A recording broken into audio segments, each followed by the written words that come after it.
Olá, gente boa, bem-vindos e bem-vindas a mais esse Conexões Ribeirão, nosso encontro aqui toda semana para falar de cultura, literatura, política, direitos humanos, né? Enfim, educação, e sempre um convidado ou uma convidada toda especial, né? E desta vez a gente tem a honra, né, de estar aqui conversando hoje no Conexões com a nossa querida Carol Bernardes, né? Para quem não conhece, ela é formada em letras pela Barão de Mauá, é doutora em teoria da literatura pela Unesp, mas também já passou aí pelo Unicamp, pelo UFSCar, né? Como orientadora educacional, como orientadora de pesquisa, etc. Então é com ela que a gente vai falar, inclusive, hoje sobre o livro que ela está lançando. Ô, Carol, bem-vinda, minha querida.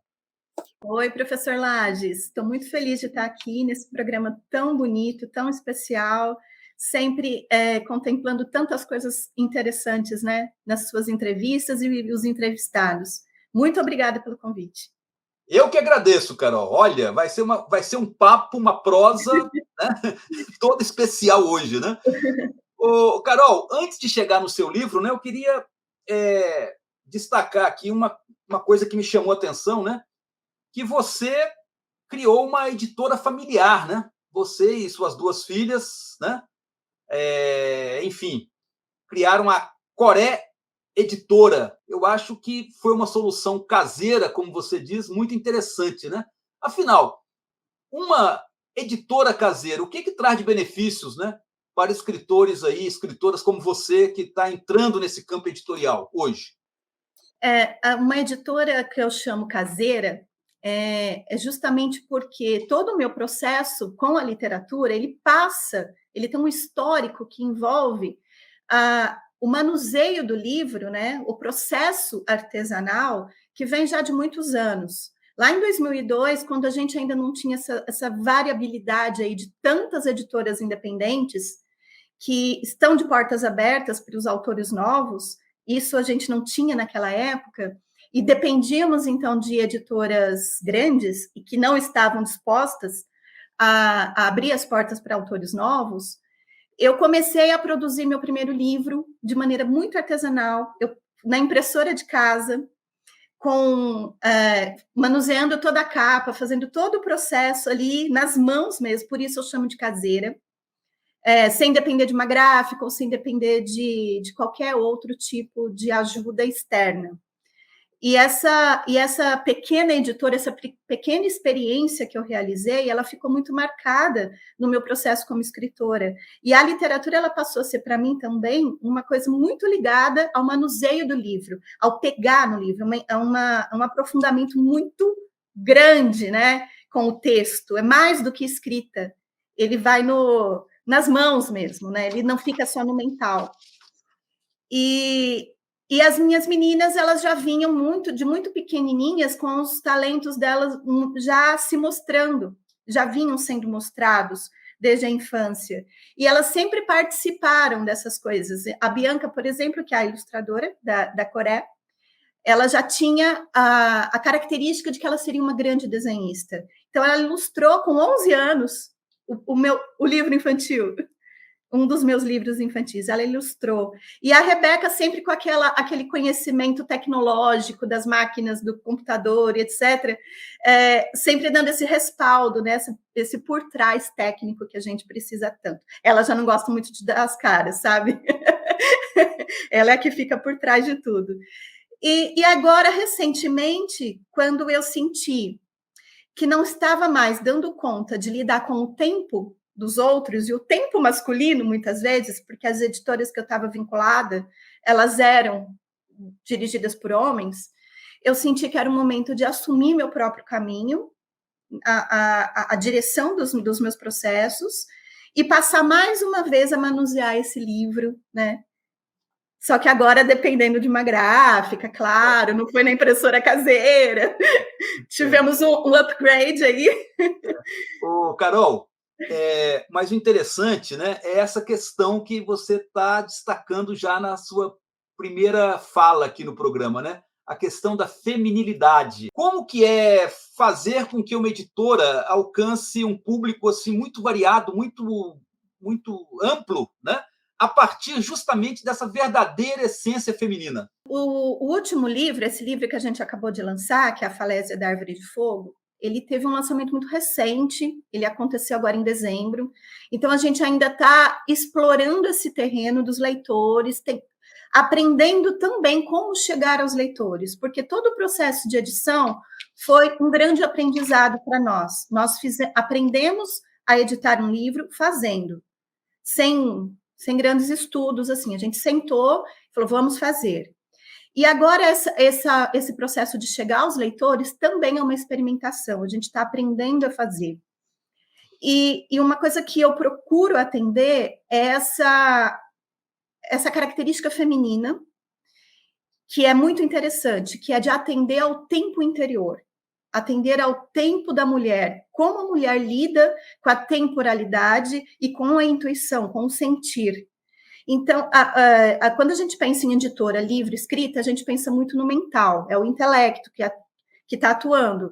Mas quando a gente lida com uma editora feminina, é também o sentir muito aflorado. Comecei a espalhar para vários leitores que não compraram o livro, com esse chamado interno, com essa intuição que me alertou que aquele leitor pode ser interessante, que aquele leitor pode gostar do livro, e depois ele disseminar, ele falar a respeito para outras pessoas.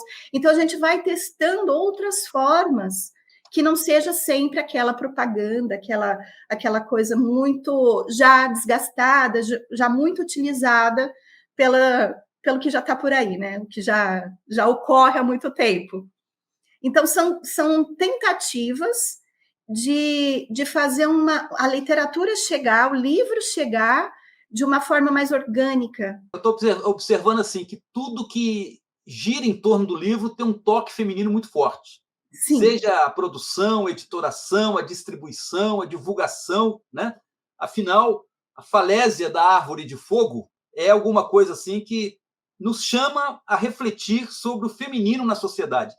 Os principais personagens são todos femininos ou entra os homens também nessa história? Como é que foi? Não vou excluir os homens.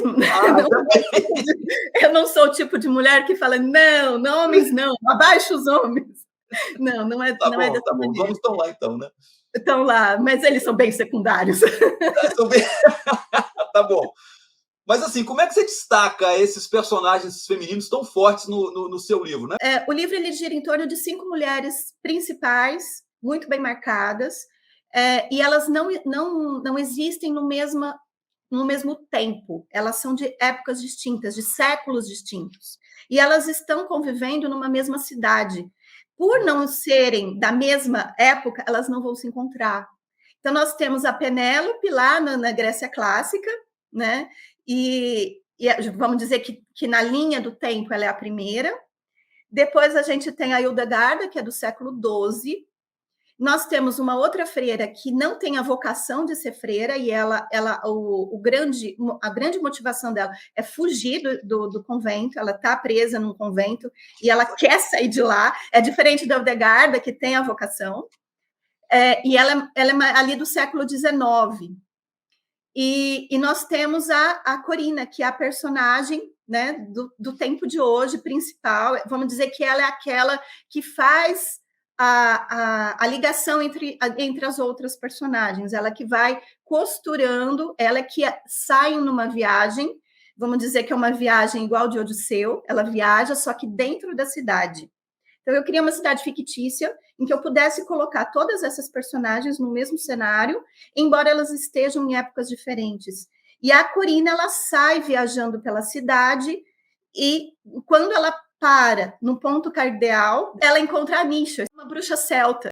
Então, ela é pagã, ela é bem anterior ao cristianismo. Então, eu tenho 2 freiras, né, que pertencem ao cristianismo, e uma celta pagã, e a Penélope, que também, né, não é da religião cristã, é bem anterior a isso também. Quando ela passa por cada ponto cardeal, ela tem uma revelação, ela tem uma epifania, uma situação que modifica na própria história dela, a situação dela, justamente por ter passado por aquele momento em que aquela personagem está ali. A gente poderia classificar o conteúdo dessa obra como uma obra feminina ou feminista?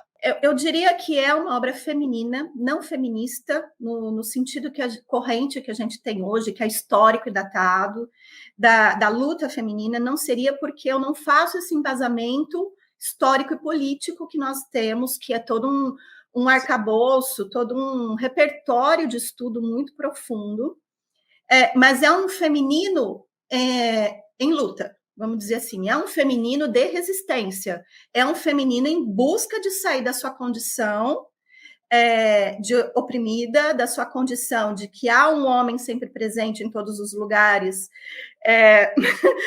atrapalhando, vamos dizer assim. Tanto o feminino.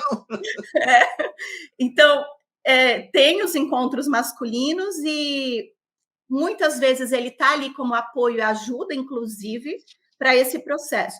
Então, o caminhar dessas mulheres é para sair dessa condição tão difícil que é de ser mulher e chegar num processo que eu estou chamando no livro de chegar à falésia.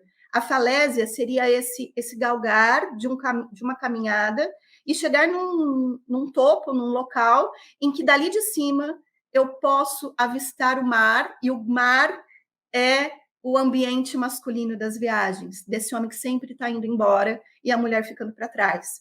Essa é a grande simbologia do Odisseu, né? Do Ulisses, que vai embora e deixa essa mulher 20 anos esperando por ele. E ela fica esperando. A Penélope fica esperando. Na verdade, a Falésia da Árvore de Fogo é apenas o primeiro de uma quadrilogia. Então, vocês têm a previsão de serem 4 livros, né? Como é que foi essa previsão aí? Ele termina com a Corina encontrando um manuscrito que é da Penélope, colocando a sua própria voz a respeito de sua história. Ela vai se colocar. E ela encontra esse livro, só que nós temos um manuscrito de 4 cantos, que não termina. É como os achados fragmentados em que eles não terminam.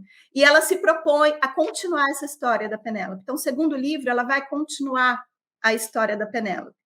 E está previsto também agora para o final deste ano, porque eu fui aprovada pelo PROAC, que nós vamos publicar o 3º livro da série, que vai ser um grande ensaio poético a respeito da casa, né? A casa como um espaço de resistência, de luta feminina também. Então, aquela imagem da dona de casa que está presa e não viaja como os homens, ela também tem a possibilidade de atuar e participar das lutas políticas, de participar do cuidado com a terra, do cuidado com tudo que a gente mais almeja como humanistas que somos. Ô, Carol, foi muito boa a nossa conversa, eu agradeço muito você ter vindo, né? E realmente foi um papo excelente, como eu falei aí na introdução do programa, né? Eu acho que exploramos bem aí não só essa sua atividade literária, enfim, mas principalmente também a questão do livro que vocês lançaram, né? A Falésia da Árvore de Fogo. Muito obrigado por ter vindo, tá bom? Eu que agradeço, professor Laje, muito obrigada. Estou muito feliz de ter feito isso. E olha, você pode encontrar essa entrevista, né, com a Carol lá no nosso blog, vai lá, www.professorlages.com.br, mas continue nos acompanhando aí pelas redes sociais, pelo YouTube, pelo Facebook e agora também no Spotify, hein? Essa entrevista aqui com a Carol vai para o Spotify também. Então, pelo áudio também vocês podem continuar nos acompanhando, né? Agradeço a todos e todas, um beijão, até a próxima.